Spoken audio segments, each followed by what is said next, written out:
talk of Six Flags and Cedar Fair merging, and just how inseparable one has been at the other, we need to do one side like we did the other. So today, we analyze the transit connections to every Cedar Fair Park.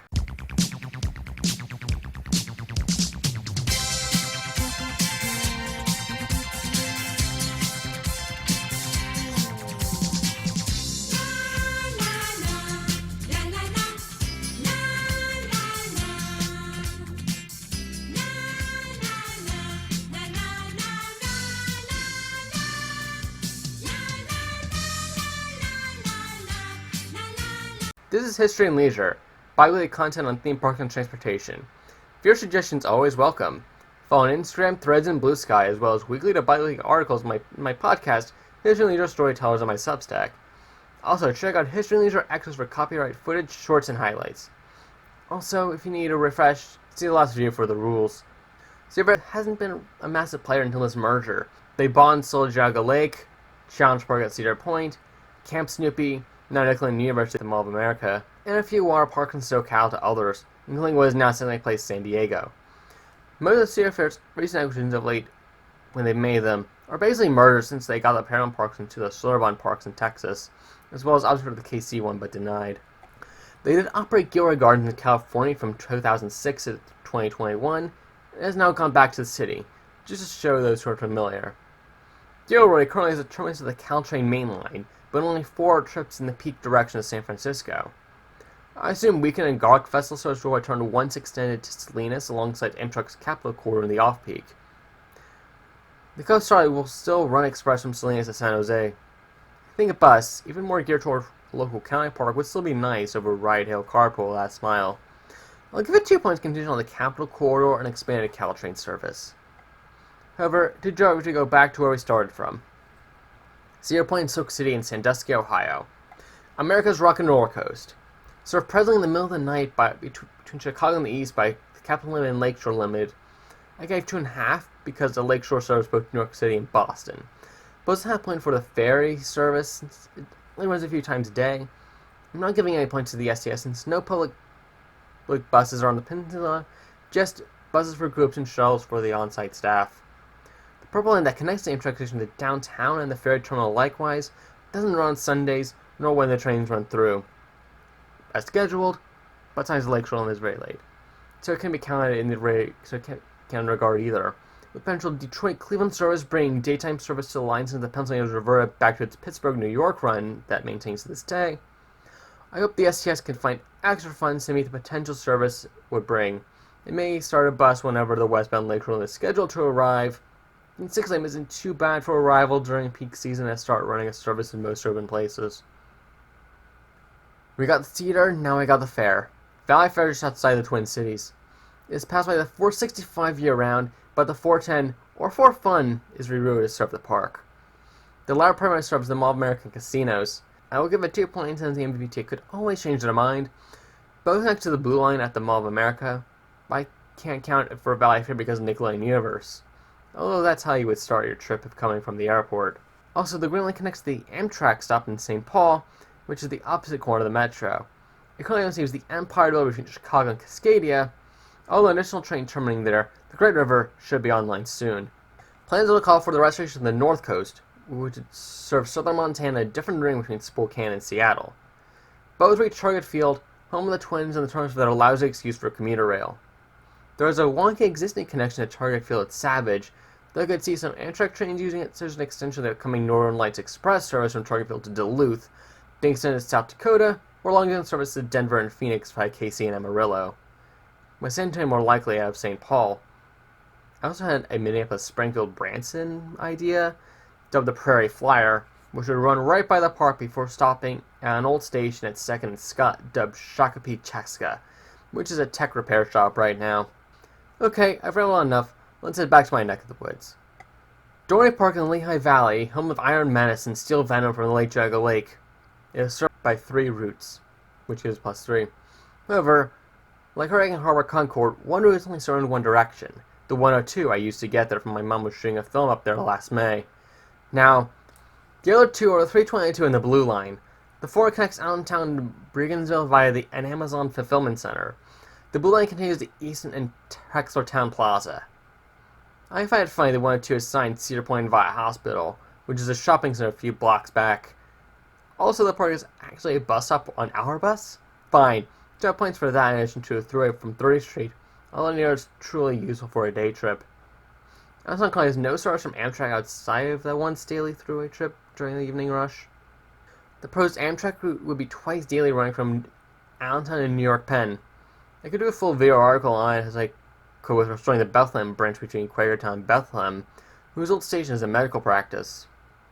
I have also considered restoring the Broadway Limited via Northern PA, Punxsutawney, DuBois, Williamsport, Ellisburg, Jimthorpe, Allentown, then Flemington, Boundbrook before Newark Penn in Jersey.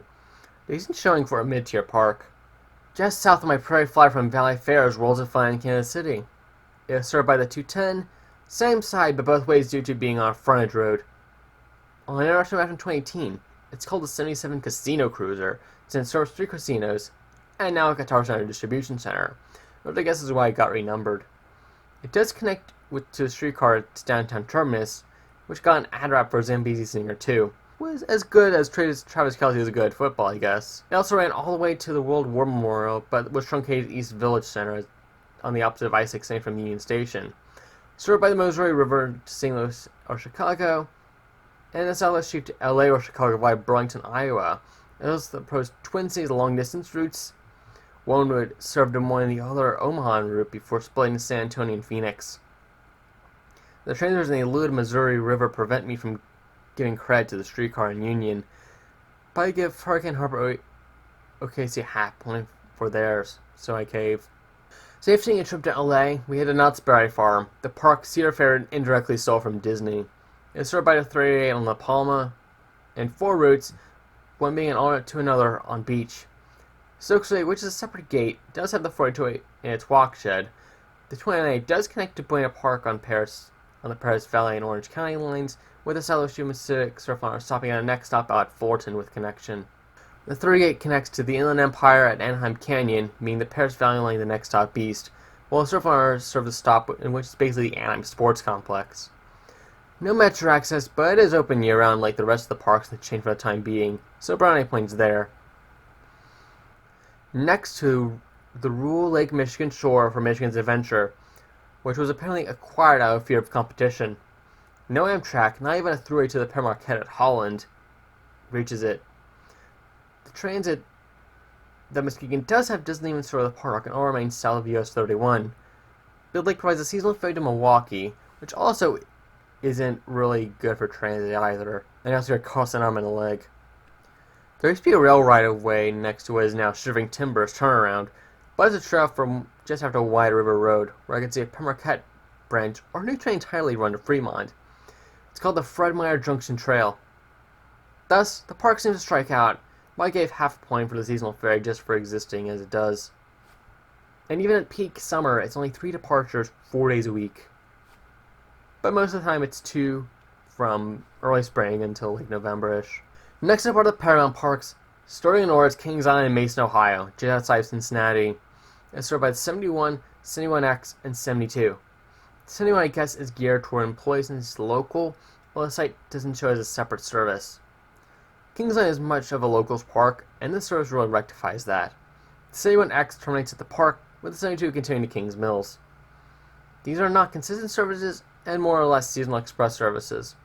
89 trips from downtown to the park on weekends, 4 to 5 on Fridays as well as the 71X during the week. Latter only back outbound, and the normal 71 is only 2 round trips each way on weekdays, and 2 only should be useful for guests. There are still trains required at Union Station, currently served 3 days a week in the middle of the night by the Cardinal, but there are plans of finally restore service between Cincy, Dayton, Columbus, and Cleveland, as well as restoring a Cincy-NOLA service, possibly extended to Detroit in addition to daily service on the Cardinal. This could lead to daytime service at this station that is now mostly a museum. However, I assume the 3 Secord would serve Hamilton, since this is a planned stop on the Cardinal in addition to Oxford. So I don't expect any real service any closer to the park than the streetcar in Union, unless Cincy does regional rail. Kingsmead and Doswell, Virginia. 7 miles south of the park is Ashland, a stop on the regional with full round trips between New York, Boston, and Norfolk, although one goes to Richmond. Unfortunately, there are no bus connections to the park, but this is made up by the Virginia State Fair and headquarters of the Buckingham Branch Railroad in the ground vicinity. Wait, the Buckingham Branch Railroad? Stay on the track between Charlottesville and Clifton Forge, hurrying train speeds enthrall the car into its present schedule. While the information is nice to have and pretty decent service, I think people will more likely would transfer in DC, to the airports, or return to carpool, especially they have two other major parks on the other side of it. Thus, not a huge loss, but actually is more useful than Washington, Kirkland, and Missouri River Runner. Senior Kings Domain opened, Kings Entertainment and Tap Broadcasting acquired Carolina on the Carolina border in Charlotte, North Carolina, and Fort Mill, South Carolina. There are two buses that serve nearby industrial areas, but in the wee hours of the morning, because they're not really used for employees either. Although U2X Apon could be useful if staying nearby, but walkability is non-existent. So, the closest normal bus is the 16, but that's a 2-mile walk. Again, like Worlds of Fun, use as far from the road as possible. At least the former has a shortcut that was intended for handicapped. It's 3 miles west of the South Boulevard stop on the Blue Line LRT. I've considered a branch that goes through these industrial areas to the park, since there are already plans to the Ballantyne Corporate Park.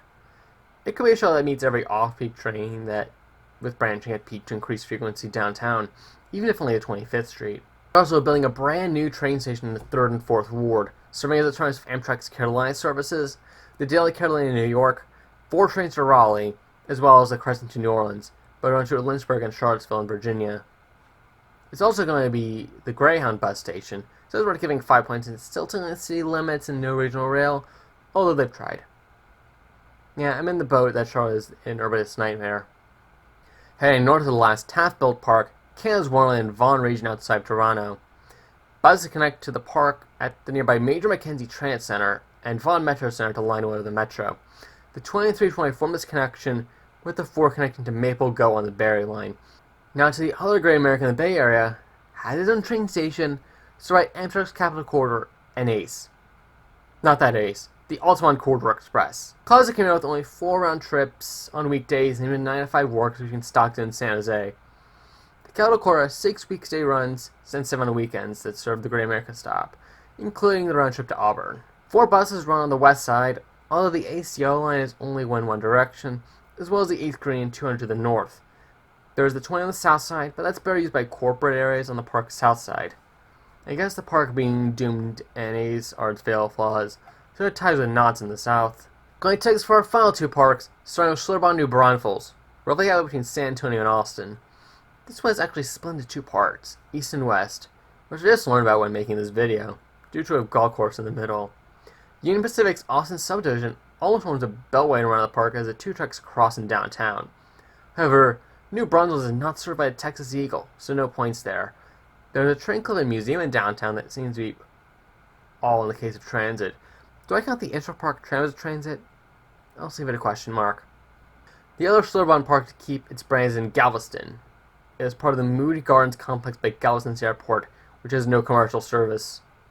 Galveston has a heritage streetcar, but that's on the other side of the island where the Pleasure Pier is, and has very limited operations. So unfortunately, no curveball save the Schlitterbahn parks, but that's just how Texas seems to rule. If anything, that is just confirmation that the Bay Area and LA have good structures in place and are only getting better, despite the state's overt card ban pass and that Texas is mostly still stuck in outside of their downtowns in the Sunset Limited Texas Eagle.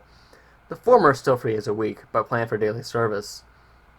Texas could see new Crescent extended to Houston, new trains to Amarillo and Denver, Corpus Christi, Laredo, Florida, San Francisco, and even at one point to Monterrey, Mexico. Galveston already has a 3-way connection, but I feel a stop in New Braunfels is really a bit of a missed opportunity, as I would have overtaken his Uber last mile points at Train Express.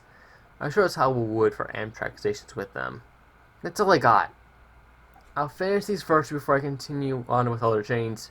You already know I'll do SeaWorld or United Parks and Resorts next, but leave a recommendation below for which one's prior choice. Remember to comment, like, subscribe, stretch the bell. Good night, and good luck. Well, I'm off to the beauty of the Highland Sea, where the ocean whisper endlessly in the way